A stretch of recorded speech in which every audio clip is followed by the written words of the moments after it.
Je vais donner la parole à Monsieur Pouer, vice-président de l'Union des entreprises de transport et de logistique de France, donc qui a apporté son soutien à l'organisation de ce colloque et de cette réflexion, et qui est ancien directeur général de Clovis Location. Monsieur Pouer, c'est à vous. Merci. Bonjour mesdames, bonjour messieurs. J'insiste sur mesdames parce que les réunions professionnelles dans le monde du transport et de la logistique, la parité est loin d'être au niveau d'aujourd'hui. Donc c'est pour nous assez exceptionnel. La deuxième chose que je voulais dire avant l'intervention, c'est qu'elle va faire peut-être un peu doublon avec celle de Joël Giraud, que je propose de mettre en boucle sur les sites internet de nos fédérations, parce que j'ai rarement trouvé un meilleur ambassadeur pour porter la voix de la profession. Alors pour revenir à cette présentation, donc TLF c'est l'Union transport des entreprises de transport et logistique de France. Donc qui dit transport et logistique, c'est très vaste. Grosso modo, il y a du transport classique, il y a aussi des prestations logistiques et il y a de la location de véhicules. Concernant le transport classique, c'est tout mode, tout territoire, puisqu'il y a beaucoup dans le jargon, on appelle ça d'overseas, c'est-à-dire tous les transports internationaux, quel que soit le mode utilisé, avion, bateau, train, etc. Concernant les loueurs, ils font partie de la colonne vertébrale de la maison, sachant que la première association de loueurs de camions date de 1933. Pourquoi ? Parce qu'à l'époque et jusqu'au début des années 80, la profession de loueur de camions était extrêmement réglementée, tant au niveau des relations entre le loueur et ses clients que dans les conditions d'exercice de la profession. Et juste, puisqu'on est dans un temple politique, si je puis dire, je rappelle que c'est Charles Fitterman qui a libéralisé en grande partie notre métier au début des années 80. Voilà, donc ça c'est pour la présentation de TLF. Concernant le métier de loueur, nous, on a un parc en France d'à peu près 120 000 véhicules. On est très peu nombreux en termes d'entreprises. On est moins de 10 opérateurs en France qui ont pignon sur rue. Et je voudrais signaler quand même qu'on a 2 leaders européens, sachant que le marché européen n'est pas complètement libéralisé pour la location de camions sans conducteur. On a 2 sociétés que je peux citer, c'est Fréquin et Petit Forestier, qui sont présents dans pas mal de pays et qui portent haut le drapeau national. Autre caractéristique, on est une activité extrêmement capitalistique, puisque pour faire 2 € de chiffre d'affaires, en général, on investit 1 €. Et le dernier point que je voulais dire, ça a été dit par monsieur, on est dans une activité non délocalisable, une activité de proximité, puisque quand les camions tombent en panne, il faut pouvoir intervenir rapidement. Et à la différence qu'il y a avec vos matériels, nous, en général, ils ne sont pas sur site. Il faut aller les chercher là où ils tombent en panne et parfois loin des bases. Et jour et nuit. Donc, voilà pour la présentation. Juste un petit point quand même. Il y a 2 loueurs américains qui ne sont pas présents en Europe continentale. Et ces 2 loueurs américains qui s'appellent Ryder et Penske et General Electric ont chacun une flotte équivalente au parc que je vous ai montré pour les loueurs français. Alors pourquoi ils ne sont pas présents ? Parce que tout simplement en Europe, il y a une législation à géométrie variable et une fiscalité à géométrie variable, et que nos amis américains ont toujours eu peur, alors qu'ils sont installés, les 2, en Grande-Bretagne. Voilà, je ferme la parenthèse. Concernant les prestations, on fait, nous, contrairement à d'autres activités de location, de la courte, de la moyenne, de la longue durée. Grosso modo, la longue durée, c'est 80% des volumes. Et par rapport à l'intervention de monsieur Giraud, je voulais lui signaler quand même qu'avec ses collègues du département voisin de l'Isère, on a mis en place des contrats spécifiques longue durée qui permettaient à la DDE, je crois que ça a changé de nom maintenant, à la DDE, d'utiliser des camions pendant 5 ans pour une période de 5 mois par an. Donc des camions bennes, auxquels on ajoutait une lame pour déneiger. Et ces camions bennes, ils étaient loués à la belle saison à des entreprises de TP.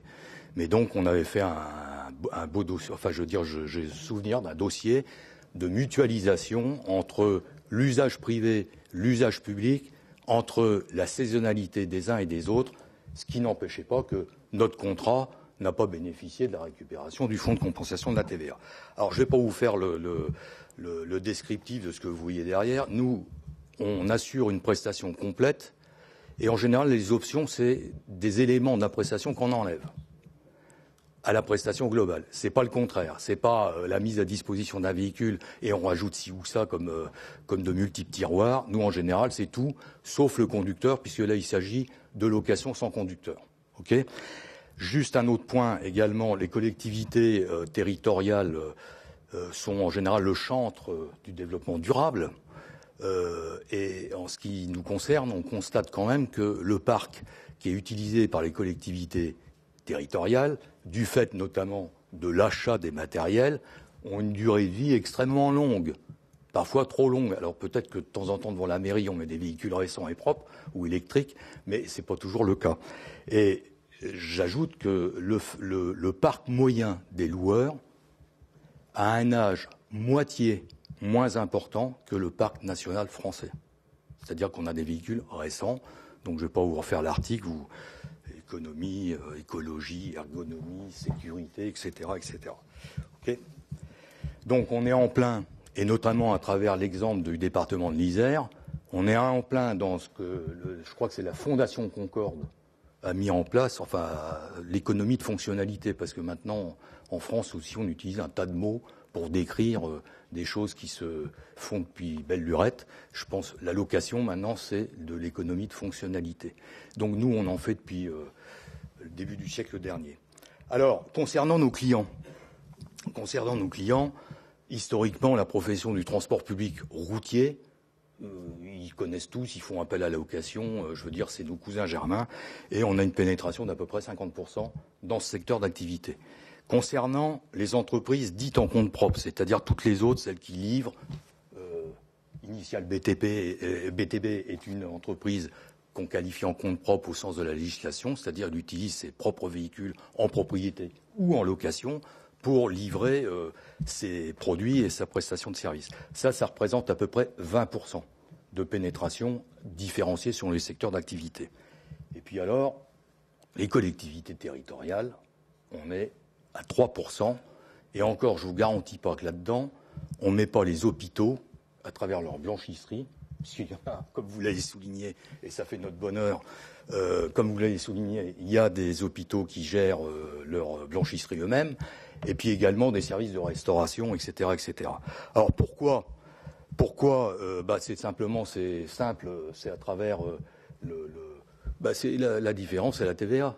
Il n'y a pas besoin de sortir de Polytechnique pour calculer 20% sur une prestation. Donc les collectivités qui font appel à nos services, elles prennent 20% par rapport à une boîte privée. Et donc, si on passe à la slide suivante, moi je fais de la microéconomie basique. Sur le camembert de gauche, vous avez la situation d'une entreprise privée pour un véhicule utilitaire, c'est-à-dire grosso modo, pour simplifier la prestation, j'ai mis la mise à disposition du matériel et l'entretien de ce matériel pour un matériel banal sur une durée relativement courte.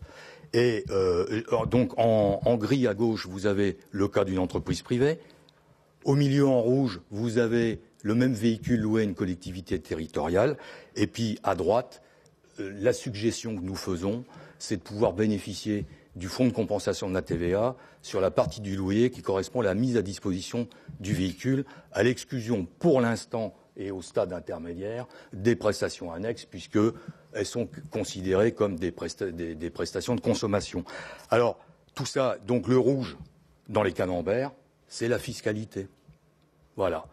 Et donc, vous verrez à travers le deuxième exemple qu'il s'agit d'une benne à ordures ménagère, où, bien entendu, la durée de vie du matériel, la technicité du matériel, la valeur d'investissement du matériel ne sont pas du tout les mêmes que pour un utilitaire de base, ce qui fait modifier donc les répartitions dans les camemberts et la baisse également du niveau du prix de la prestation, puisque le poids du coût de détention dans l'ensemble de la prestation est inférieur. Donc, je ne vais pas reprendre ce que le professeur Bouvier a dit, soit on a un système où les collectivités sont traitées comme une entreprise privée classique, comme en Australie, en Nouvelle-Zélande, etc. Ou alors, on supprime le fonds de compensation de TVA, et tout le monde est dans ce cas-là d'accord, sachant que nous, loueurs, on a une part de marché assez faible dans ce milieu, mais on doit être quand même très bon pour pouvoir passer, malgré ce handicap de TVA, puisque on est obligé de proposer des gains de productivité pour tout simplement faire passer nos solutions à coût moindre avec ce handicap. Alors, ce qu'on propose de manière,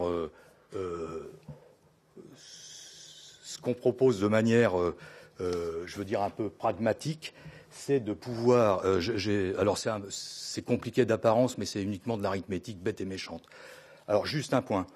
Le taux de TVA, le taux de FCTVA qui est indiqué, j'ai mis 15,48,2 valeur 2015. Comme j'ai des éminents spécialistes sur la tribune et peut-être dans la salle, c'est à la fois vrai et faux. Parce qu'il n'y a pas un taux de FCTVA en 2015, il y en a 3. Parce qu'il y a certains certaines activités où on récupère le FCTVA 2 ans après l'intervention de l'achat, d'autres 1 an et d'autres l'année en cours. Alors je vous passe les détails, vous avez des spécialistes à la table. Donc j'ai mis 15,48,2 2015, mais ça peut être 15,70, je ne sais plus combien, et 16,44. 404. Voilà. Donc l'idée, c'est vous avez un prix une valeur d'investissement en haut. Ça, c'est des véhicules qu'on trouve dans les collectivités. Hein. Je ne vais pas vous montrer des images, mais c'est du plus petit au plus gros, avec des bennes, avec des nacelles, frigo pour les cantines, etc. Donc vous avez la valeur d'investissement TTC en haut, vous avez le montant de la TVA et vous avez le FCTVA sur la base que j'ai indiqué. Après, on a disséqué les loyers entre la prestation de service et la mise à disposition des matériels, et on propose simplement un loyer qu'on remet en équivalent TTC pour pouvoir calculer la TVA là-dessus et le fonds de compensation au fur et à mesure du déroulement du contrat. Et en bas, vous avez une espèce de calcul d'amortissement, entre guillemets, de la durée mensualisée du remboursement de la FCTVA par rapport à un paiement immédiat, même si c'est 2 ans après.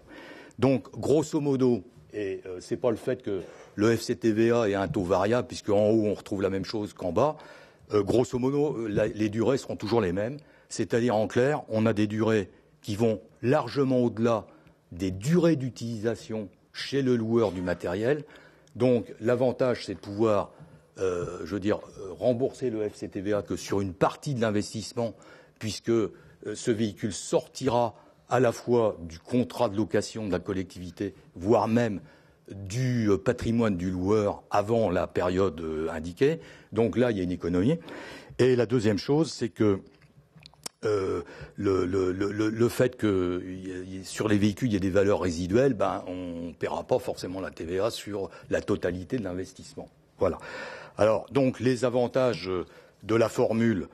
Bon, je radote là un peu, réduction de l'endettement, même si, pas ici, mais du côté de la Seine, là, près de la bibliothèque François Mitterrand, il y a un grand ministère, de l'autre côté, je crois. On m'a dit qu'à travers la location, on accroissait au contraire l'endettement des collectivités. Bon, pour moi, c'est l'endettement du loueur qui loue à la collectivité, mais bon. On propose des budgets précis et durables, puisque c'est clair, net et précis.